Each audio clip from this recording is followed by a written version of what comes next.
I'm Madison Adams. This is my quality improvement project about the National Patient Safety Goal, using alarms safely. The Joint Commission states that they want to make improvements to ensure that alarms on medical equipment are heard and responded to on time.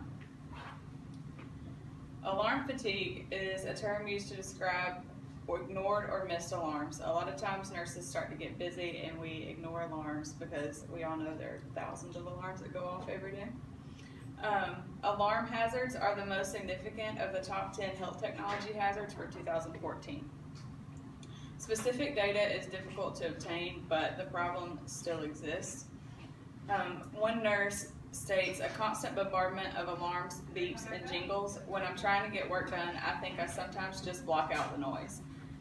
And blocking out the noise, ignoring these alarms, can lead to bad patient outcomes. Well, I would say. Some examples of ignoring alarms are when dysrhythmia alarms are turned off by nurses for artifact. What is dysrhythmia? Here's a question. It's when you have a unusual heartbeat. Just checking. Ignoring alarms for lead placement and O2 sensor faults. A lot of times your leads aren't going to be in the right place and nurses get annoyed, so they just turn the sensors off. Vented patients who cough trigger alarms, and nurses sometimes will turn the high pressure alarms up higher, and if something's really wrong, then a nurse won't catch it. And a lot of times doctors silence alarms on equipment to minimize the distractions, and once they leave the room they don't always turn the alarms back on, so this could mean a critical alarm would go off and then you'd never hear it. Alarm volumes are also turned down at night for patients who are sleeping. This also is dangerous because nurses out in the nurses station can't always hear those alarms. Excess alarms are also contributing to alarm fatigue. Research shows that about 98% of alarms are clinically insignificant or false alarms. And as patients require more care, more alarms are needed. It's estimated that there are more than 600 alarms per ICU patient per day. Multiple alarms can sound for one alert, causing more noise than necessary. That means the vent may go off if a patient stops breathing, and also the cardiac monitor will go off, so that leads to excess alarms.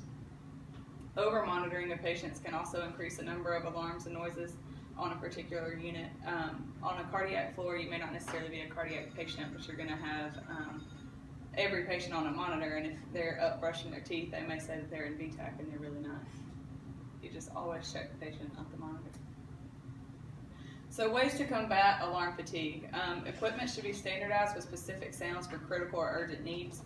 Across the hospital, you should have certain sounds for dangerous alarms, and those shouldn't be anything close to just general false alarms.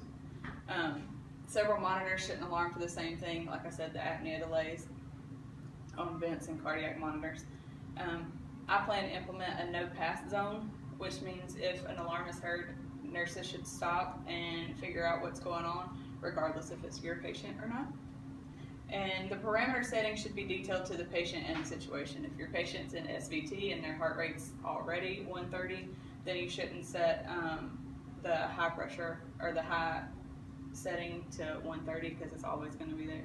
You should set it somewhere between 120 and 160, somewhere around in there.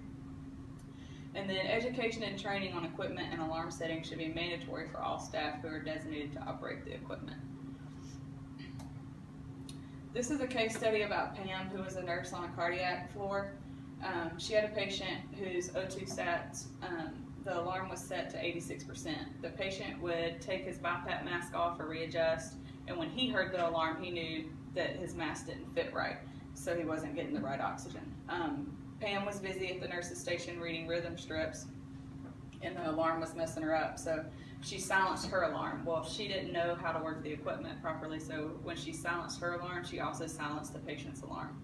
So he didn't hear his alarm to put his mask on back, and he eventually died because he was hypoxic for a long period of time because she silenced his alarm too, and he couldn't fit his oxygen mask wrong. So this is where the proper education and proper use of equipment would come into play.